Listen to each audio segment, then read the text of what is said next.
ఒరే ఒరే ఒరే ఒరే ఒరే ఒరే నీ కొడుకుని ఎల్కేజీలో చేర్చడానికి వెళితే ఎల్కేజీలో ఫీజు పెంచారని నువ్వు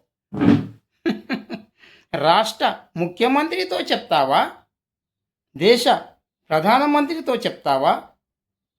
చివరకు రాష్ట్రపతితో చెప్తావా? అయ్యా, నా కొడుకు ఎల్కేజీ ఫీజు పెంచుతున్నారు, నేనిక నా కొడుకును ఎల్కేజీలో చదివించలేను అని చెప్తావా? పిచ్చోడా, అలా చెప్పడానికి వీల్లేదు. చెబితే వాళ్ళెవ్వరూ పట్టించుకోరు. అర్థమైంది కదా? నువ్వే అలాగో కష్టపడి ఎలాగో కంపెనీలో డ్యూటీ చేస్తున్నావు. అయితే ఓటీలు చేసి నీ కొడుకు ఫీజు చెల్లించు. వాళ్ళకేం ప్రైవేట్ సెక్టార్లు నిమిషానికో రేటు పెట్టి ఫీజులు పెంచుతూనే ఉంటారు. హై క్లాస్ చదువులు అంటారు. ఒరేయ్, నీకో విషయం గుర్తుందా? నీ కొడుకు రేపు డాక్టర్ అయిపోతే వేల కోట్ల రూపాయలు సంపాదిస్తాడు. అర్థమవుతుందా? నా మాట విని నీ కొడుకుని తప్పకుండా చదివించు. అదేదో ఎల్కేజీ ఫీజు పెంచారని చదివించకుండా ఉన్నావనుకో, నీ కొడుకు భవిష్యత్తులో పోకిరవుతాడు, ఎటు కాకుండా పోతాడు, దేశానికి కూడా భారమైపోతాడు. అందుకే నా మాట విని నీ కొడుకుని చదివించు. ఇంకొక మాట, ఒరేయ్, నీ కొడుకు రేపు డాక్టర్ అయిపోయాక నీకెంత పేరుంటుందో తెలుసా? డాక్టర్ తండ్రి అని. కానీ ఇంకొక విషయం, నీ కొడుకుని పేద ప్రజలకు ఉచిత వైద్యం చేయమని చెప్పురా. అత్యాశకు పోయి నీ కొడుకు, లేదు డాడీ, నేను అమెరికాలో వెళ్తాను, ఇంకా ఎన్ని కోట్ల డబ్బులు సంపాదిస్తాను అని అంటాడేమో. కానీ ఆ పిచ్చి ఆలోచన మాత్రం చెప్పకరా. మన భారతదేశంలోనే సంపాదించవచ్చు.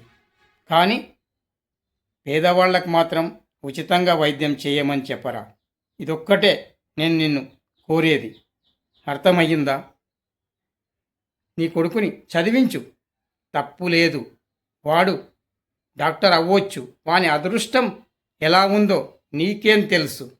అందుకే వెంటనే వెళ్ళి అడ్మిషన్ చెయ్యిరా. ఎల్కేజీలో అడ్మిషన్ చెయ్యి. డబ్బు గురించి బాధపడకురా. నీకేమన్నా కావాలంటే నేను ఎన్ని లక్షలు కావాలి నేను ఇప్పిస్తాను నీకు డబ్బు. అర్థమయ్యిందా?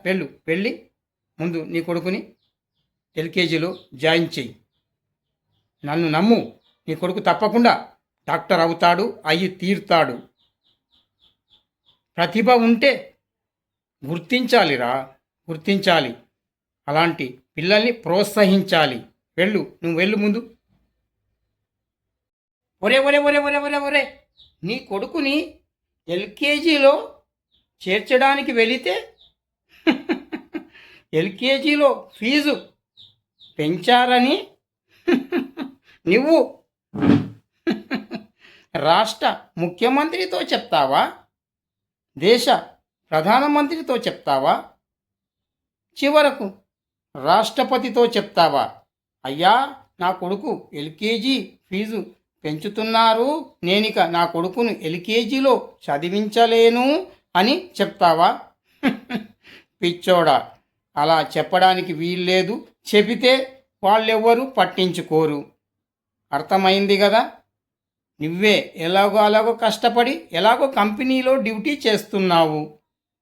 అయితే ఓటీలు చేసి నీ కొడుకు ఫీజు చెల్లించు.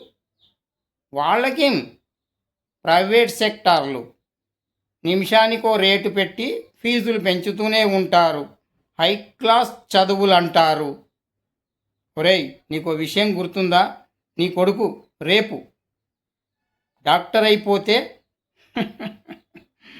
వేల కోట్ల రూపాయలు సంపాదిస్తాడు. అర్థమవుతుందా? నా మాట విని నీ కొడుకుని తప్పకుండా చదివించు.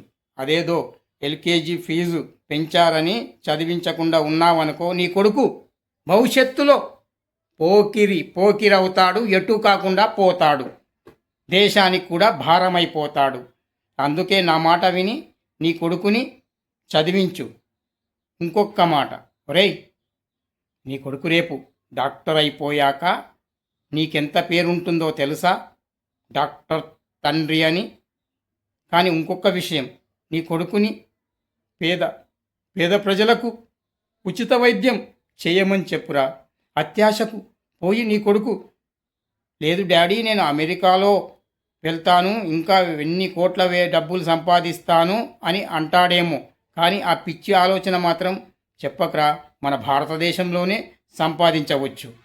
కానీ పేదవాళ్ళకు మాత్రం ఉచితంగా వైద్యం చేయమని చెప్పరా. ఇదొక్కటే నేను నిన్ను కోరేది. అర్థమయ్యిందా? నీ కొడుకుని చదివించు, తప్పు లేదు. వాడు డాక్టర్ అవ్వచ్చు. వాని అదృష్టం ఎలా ఉందో నీకేం తెలుసు. అందుకే వెంటనే వెళ్ళి అడ్మిషన్ చెయ్యిరా. ఎల్కేజీలో అడ్మిషన్ చెయ్యి. డబ్బు గురించి బాధపడకురా. నీకేమన్నా కావాలంటే నేను, ఎన్ని లక్షలు కావాలి నేను ఇప్పిస్తాను నీకు డబ్బు. అర్థమయ్యిందా? వెళ్ళి ముందు నీ కొడుకుని ఎల్కేజీలో జాయిన్ చెయ్యి. నన్ను నమ్ము, నీ కొడుకు తప్పకుండా డాక్టర్ అవుతాడు, అయ్యి తీరుతాడు. ప్రతిభ ఉంటే గుర్తించాలి. అలాంటి పిల్లల్ని ప్రోత్సహించాలి. నువ్వు వెళ్ళు ముందు.